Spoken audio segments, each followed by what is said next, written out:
कोकणातील प्रत्येक अपडेट जाणून घेण्यासाठी आजच माझे कोकणच्या सोशल मीडिया प्लॅटफॉर्मला लाईक, फॉलो आणि सबस्क्राईब करा.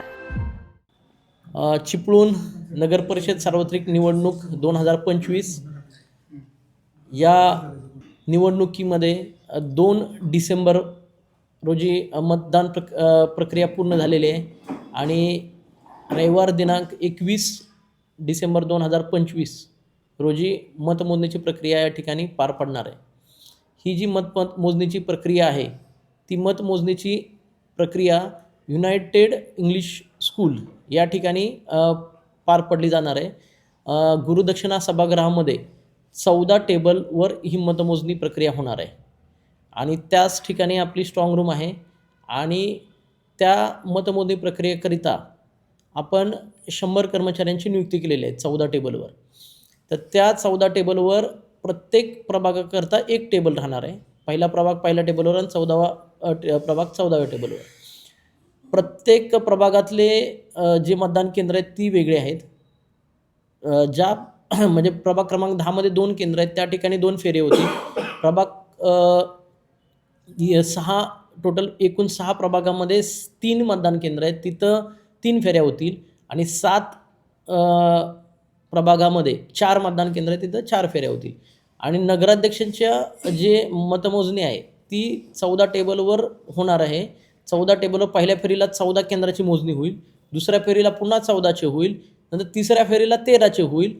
या पद्धतीने चौथ्या फेरीला 7च होईल. या पद्धतीने 48 केंद्रावर नगराध्यक्षांच्या उमेदवारांची मतमोजणी होणार आहे आणि पहिलं जे मतमोजणीला सुरुवात होईल ती 10 वाजता होणार आहे आणि 10 ते प्रत्येक 15 ते 20 मिनटामध्ये एक फेरी होईल आणि त्या पद्धतीनं 4 फेऱ्या होतील.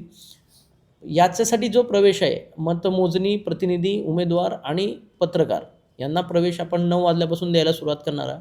पत्रकारांकरिता स्वतंत्र मीडिया कक्ष उभा केलेला आहे. त्या ठिकाणी पत्रकारांची व्यवस्था केलेली आहे. त्या ठिकाणी पत्रकारांना मोबाईल न्यायला अलाउड आहे. त्या मतदान कक्षा म्हणजे मीडिया कक्षामध्ये पत्रकार हे मोबाईल वापरू शकतात. त्यांना मीडिया कक्षामध्ये सर्व फेरीचे जे काही आकडेवारी आहे ती शीट आपण त्या ठिकाणी प्रत्येक फेरीनंतर पोच करू.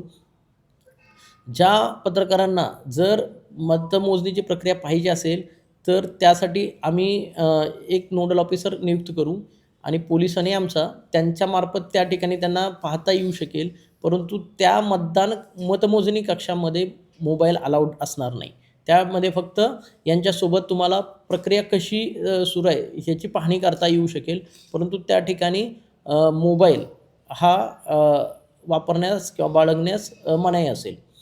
या पद्धतीने आपले 4 फेऱ्यामध्ये पूर्ण मतमोजणीची प्रक्रिया होईल आणि मतमोजणी प्रक्रिया पूर्ण झाल्यानंतर म्हणजे आपण त्या ठिकाणी 14 कॉम्प्युटर लावलेले आहेत. त्याच्यामुळे एक फेरी 15 ते 20 मिनटात संपल्यानंतर 5 ते 10 मिनटामध्ये आपली शीट तयार होईल. ती शीट तुमच्या कक्षामध्ये इमिडिएट पोच केली जाईल.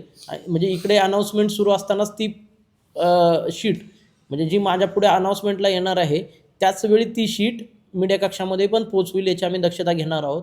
म्हणजे अनाऊन्समेंट चालू असतानाच तुम्हाला ती शीट पण मिळणार आहे आणि मग ती शीट तुम्ही तुमच्या मोबाईलद्वारे तुमच्या जे काही संपादक किंवा वृत्तवाहिनी जे असतील त्या ठिकाणी तुम्ही शेअर करू शकता.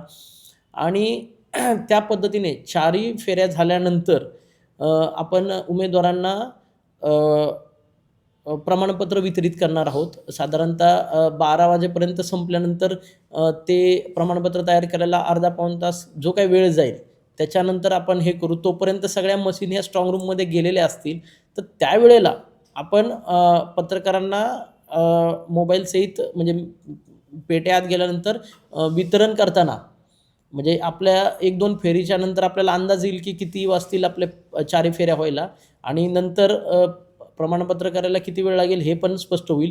साधारणतः एक टेंटेटिव्ह टाईम आज आपण गृहीत धरू, त्याच्यात प्लस मायनस होऊ शकतं. तर ते 1च्या दरम्यान सर्व पत्रकारांना आपण वितरण करताना मतदान कक्षामध्ये विथ मोबाईल प्रवेश देऊ की जेणेकरून त्यांना ते प्रमाणपत्र जे नगराध्यक्ष असतील, नगरसेवक असतील, जे उपस्थित असतील त्यांचे वितरित करू आपण. म्हणजे जे उमेदवार किंवा जे नगराध्यक्षाचे उमेदवार किंवा नगरसेवक पदाचे उमेदवार जे असतील तर त्यावेळी तुम्हाला आम्ही प्रवेश देऊ की जेणेकरून तुम्हाला त्याचे फोटो तुमच्या वर्तमानपत्रात किंवा मीडियामध्ये प्रसारित करता येऊ शकेल. तर या पद्धतीनं आपलं सगळं नियोजन असेल. आपण उमेदवारांची बैठक घेतलेली आहे. त्यांना आपण सूचना दिलेल्या आहेत की उमेदवार आणि मतमोजणी प्रतिनिधी यांनाच त्या ठिकाणी प्रवेश असल्याबाबतच्या सर्व उमेदवार आणि त्यांचे प्रतिनिधींना आपण आत्ताच यापूर्वी बैठक झालेली त्याच्यामध्ये सूचना दिलेल्या आहेत आणि म्हणजे त्यांच्याशी चर्चा करून आता या जागा ज्या फिक्स केलेल्या आहेत, जे शिवसेना आणि भाजप या पक्षांची युती आहे त्यांना आपण साई मंदिरची जागा दिलेली आहे आणि राष्ट्रवादी काँग्रेस शरदचंद्र पवार गट यांनी मेहता पेट्रोलवर मागणी केला होता आणि त्यांच्यासोबत शिवसेना उद्धव बाळासाहेब ठाकरे या पक्षाने म्हणजे आम्हा दोघांना एकत्र दिलं तर काही हरकत नाही या पद्धतीची मागणी केल्यामुळं आपण त्यांना मेहता पेट्रोल पंपाची जागा दिलेली आहे. त्यासोबत जो इंडियन नॅशनल काँग्रेस म्हणजे काँग्रेस पक्ष आहे त्यांनी अभिषेक जे हॉटेल आहे ती पण रस्ता बंद करणार आहे, त्या गल्लीमध्ये त्यांना जागा करून आपण देणार आहोत. त्यासोबत राष्ट्रवादी काँग्रेस पक्ष त्या पक्षाला आपण इथली जी चौपाटी इंदिरा सांस्कृतिक भवनच्या समोरची त्या ठिकाणी आपण त्यांना ती जागा दिलेली आहे आणि अपक्ष आणि समाजवादी पक्ष यांना आपण पवन तलावची जागा दिलेली आहे. 50 पेक्षा अधिक पोलीस आहेत. SRP वगैरे काय? हो, SRP आहे, RCP प्लाटून्स आहेत आणि पोलीस स्टेशन आणि मुख्यालयातून मिळणारा बंदोबस्त 100 पेक्षा. रोड कसा कुठे बंद असला? मतमोजणीच्या दिवशी सकाळी 8 वाजल्यापासून ती मतमोजणीची प्रक्रिया पूर्ण होईपर्यंतच्या कालावधीमध्ये बहादूर शेख नाका ते चिंच नाका या दरम्यानची जी वाहतूक आहे ती पूर्णपणे बंद असणार आहे आणि आपण पर्यायी मार्ग जो आहे तो चिंच नाका, पोलीस स्टेशन, पाग नाका आणि बहादूर शेख नाक्यावरनं तसेच बहादूर शेख नाका, पाग नाका, चिंच नाका नाही पाठीमागे आपण तिथपर्यंत छोटे वाहन सोडणार आहोत. वाहतुकीचा जो मार्ग बंद आहे तो ह्या प्रकारे आहे. आता सांगितलं आहे तिथून बंद केल्यानंतर त्यांना वड नाक्यावरून खाऊ गल्लीचा जो पार्ट आहे तिथे आहे आणि इकडून येणारे जे वाहनं आहेत साई मंदिर त्यांना पण खाऊ गल्लीच्या मार्गे आहेत वाहन पार्क करण्यासाठी आणि जे काही इकडून बस स्टँडच्या बॅक साईडने येते ते नारायण तलाव आणि परिसरात पार्किंग करता येईल. परवानगी कसं काय राहणार आहे? त्या दिवशी आपण कोणालाच मिरवणुकीची परवानगी देत नाही कारण की जिल्हाधिकारी साहेबांच्या आदेशाने 1 डिसेंबरपर्यंत जमावबंदी लागू झालेली आहे आणि आपण त्या दिवशी कोणतीही मिरवणुकीची परवानगी देणार नाही. मिरवणुकीची परवानगी आपण सोमवारी मागणी कोणी केली तर आपण देऊ शकतो पण रविवारी कुणालाही आपण मिरवणुकीची परवानगी देणार नाही. उत्साहाच्या भरात समजा एखाद्या पक्षाने मिरवणूक काढलीच तर त्याच्यावर कारवाई होईल. ते पोलीस विभाग त्याच्यावर संबंधित जे काही कारवाई करायची ती कारवाई करतो.